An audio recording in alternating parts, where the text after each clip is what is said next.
Ini sekilas tentang al-maniyyu idza tabayyana. Jadi air mani kalau sudah dia tinggi, sudah memuncak, maka sebaiknya dikeluarkan.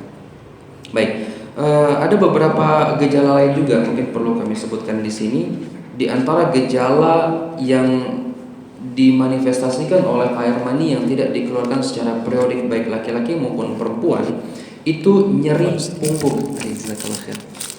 Itu nyeri punggung bawah. Nah, di sini ada dua catatan teman-teman. Nyeri punggung bawah itu bisa karena tertahan atau karena kebanyakan. Nah, ya. Nah, nanti bisa dia nyeri punggung karena tertahan. Kalau tertahan, maksud yang sering ditahan, itu biasanya punggungnya itu nyeri dengan rasa yang panas di punggung bawah. Kemudian kalau terlalu sering, itu biasanya nyeri pinggang atau nyeri punggung bawah dengan suhu yang dingin. Jadi punggungnya itu terasa dingin. Nah, ini bisa menyebabkan atau bisa disebabkan karena air mani yang tertahan tadi. Baik. Kemudian berikutnya wal baulu wal ghaid. Jadi yang berikutnya yang tidak boleh ditahan oleh setiap kita itu adalah kencing dan BAB. Pertanyaannya begini, kita masih bisa nggak menahan BAB sebenarnya? Bisa, tapi sulit sekali ya, sulit sekali. Tapi kalau kencing bisa sejaman ya. Baik, kita coba lihat bagaimana nasihat para ulama kita tentang hal itu. Air kencing. Dalam kedokteran Arab klasik, air kencing ini juga terbentuk dari saripati-saripati makanan. Maaf, dari hasil metabolisme makanan. Jadi makanan yang kita makan, minuman yang kita minum nanti akan dipilah-pilih. Mana cairan yang bagus dibawa masuk ke dalam darah, mana cairan yang tidak dibutuhkan tubuh akan disaring oleh ginjal melalui penyaring-penyaring ginjal dan disimpan di dalam kantung kemih. Cairan tadi punya sifat juga. Sifatnya apa kira-kira? Ada yang pernah megang air kencingnya nggak? Apa rasanya air seni itu? Hangat, panas, betul. Semakin dia berwarna kuning, maka tingkat panasnya semakin tinggi. Kalau dia pucat putih, cenderung dingin. Tubuh orang itu dingin, jadi dia akan sering kencing. Tetapi semakin pekat warnanya, maka tubuh itu semakin panas.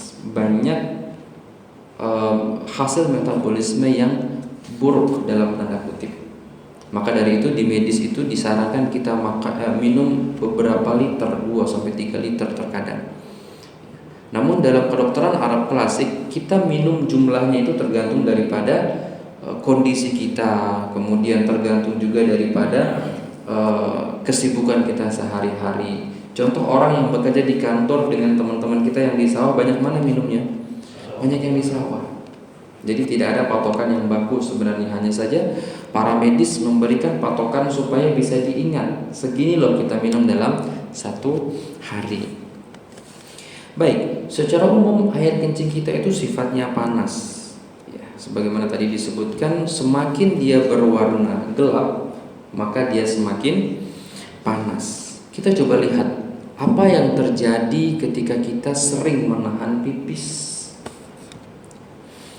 Menahan kencing ini dapat menimbulkan retensi urin, retensi kelembaban. Retensi itu kemacetan kelembaban yang tertimbun di dalam kantung kemih, yang dapat menyebabkan paling sering itu infeksi saluran kemih. Tandanya apa? Nyeri dan demam. Biasanya nyeri di area bawah. Kalau pipis juga terasa sakit dan panas, itu terkadang sering muncul, karena sering menahan kencing.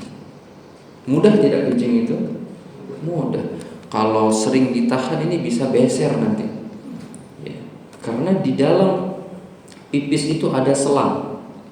Di dalam saluran kencing itu ada namanya selang. Nah, selang itu punya penutup keran itu namanya sphincter uretri atau sphincter uretra. Itu dia bisa membuka menutup. Pernah nggak teman-teman merasakan lagi nahan kencing itu ada yang bisa kita tahan itu? Nah, itu namanya sphincter. Kalau terlalu sering kita menahan pipis itu bisa jebol. Apa yang terjadi kalau jebol? Kita nggak tahu kalau kita sudah pipis. Jadi lagi jalan pipis gitu aja. Nah, ini harus dioperasi nanti. Seperti itu.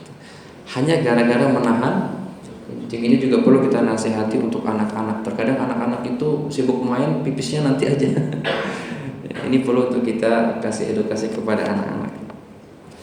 Kemudian ada yang lebih seram lagi sebenarnya.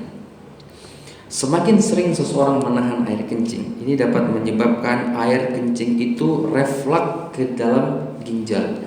Refleks itu naik ke ginjal. Awalnya dia berada di dalam kantung kemih. Jadi dari ginjal nanti ada saluran namanya ureter masuk ke kantung kemih. Di situ dikunci supaya tidak naik lagi air seninya ke arah ginjal. Ketika seseorang sering menahan kencing, bahkan tahan-tahanan kencing nih, lomba-lomba, jadi nanti bisa naik ke atas karena sudah penuh. Bergerak sedikit dia naik ke atas ginjal sehingga air itu bertabrakan dan mutar kembali di area ginjal. Ini menyebabkan masalah pada yang disebut dengan pyelonefritis atau infeksi ginjal sampai kepada gagal ginjal. Hanya gara-gara nahan kencing bisa gagal ginjal. Nah, karena rusaknya glomerulus, penyaring-penyaring yang ada di ginjal kita. Baik, sehingga di dalam syariat kita saja teman-teman sekalian, kalau kita mau sholat kita nggak boleh menahan kencing. Sebagaimana dibawakan dalam riwayat Muslim dari Aisyah radhiyallahu taala anha, la salata bihadratit ta'am wala wa huwa yudafi'ul akhbasan. Tidak ada salat ketika makanan sudah dihidangkan, dan juga tidak ada salat bagi seseorang yang sedang menahan dua al-akhbasan, BAB dan BAK. Jadi kalau mau kencing ya kencing saja. Kalau mau BAB izin untuk BAB. Baik. Ada hal unik juga teman-teman sekalian. Jadi secara periodik tubuh kita ini punya sistem bersih-bersih di waktu pagi atau bersih-bersih 1 kali sehari. Menahan BAB, bisa kita nahan BAB ya, bahkan sampai 3 hari kadang-kadang, sampai keras itu ya, mohon maaf ya. Ya, menahan BAB ini menyebabkan masalah pada pencernaan kita. Seperti coba lihat bagaimana para ulama klasik mendalami tentang fenomena di dalam tubuh kita. Perilaku penahan BAB bisa mempengaruhi ingatan kita. Coba jauh ini teman-teman, BAB kan di bawah, ya, tapi sampai mempengaruhi area otak, area kepala. Juga dapat mempengaruhi konsentrasi, tingkat konsentrasi. Nah, bapak-bapak, ibu-ibu yang mungkin sudah kok nggak sering konsentrasi sekarang ini, mungkin sering nahan BAB-nya. Nah, baik. Kemudian masalah lain juga yang muncul itu masalah-masalah pada kulit, biasanya gatal-gatal pada kulit, dan juga masalah-masalah pada pencernaan.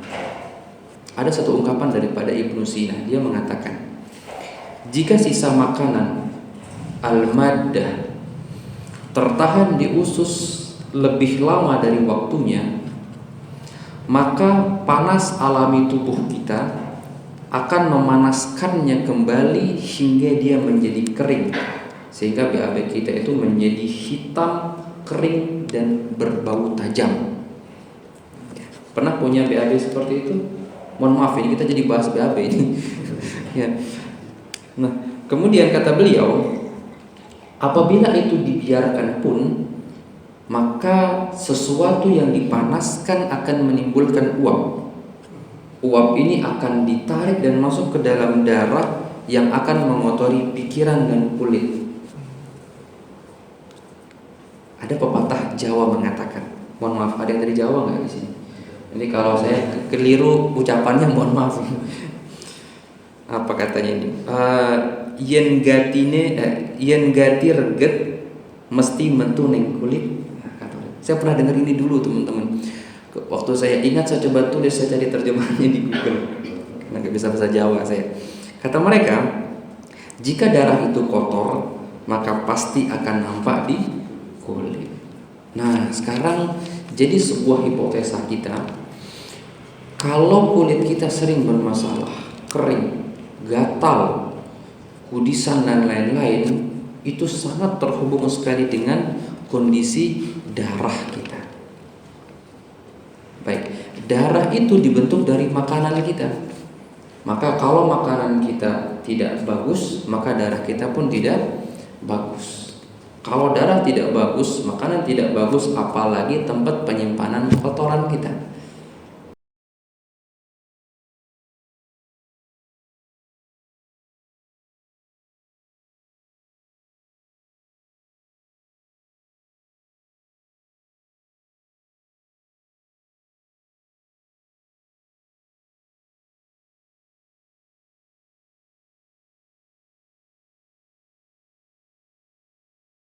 Berdekatan, bahkan satu, sehingga sperma yang jarang dikeluarkan dia akan sangat panas sekali.